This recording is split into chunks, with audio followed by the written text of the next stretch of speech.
but you want to know, as a good Yeah, marketing strategist, you want to know what you're right. doing. So that's why I'm almost like and again, it depends on the company, it depends on the resources, it depends on the target market Sure. as to what you test. And that's what you've got to find somebody who's an expert in global marketing Yes. and run it by them and say, this is what we want to do.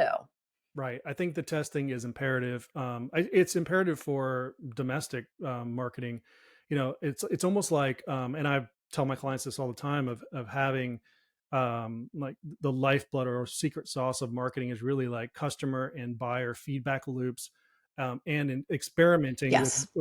so that you can relate better. The whole everything's one in being able to fully relate to your buyer and translate your vision and story of what you're doing with your product service in their terms that suits them. And you have to be able to speak with them and listen to them and get Yeah. feedback. And so, what you end up doing is having to get feedback, experiment, maybe small Yeah. experiments. And we have a lot of like a lot of the stories you mentioned, but there's so many stories of companies that make, maybe they called it an experiment, maybe they just went all in and they do these big, moves because usually they have the money to do it, and it fails big. Yeah. Um, but that, I think that's really kind of like, that's the critical piece, is to say, okay, yeah, we have a strategy that works here.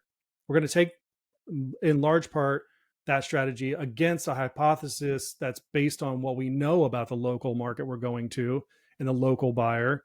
Let's go and deploy it, but it's experimental, maybe in a smaller scale, get feedback, so those principles don't change. The Right. principles of how you should do marketing and how do you do it well shouldn't change. It's just your buyer's going to be a little different, and the way they approach is going to be a little different. So you have to be open to changing that. Um, Right. And I mean, I think you're making a really good point, and there's different ways to do that. One is to invest in somebody like you who's a marketing strategy that has the resources to mhm, figure this out and test it. Another way to do it is, your website's reaching people. mhm, So translate it and track it. If you right. start, like we had a client that called us up and said,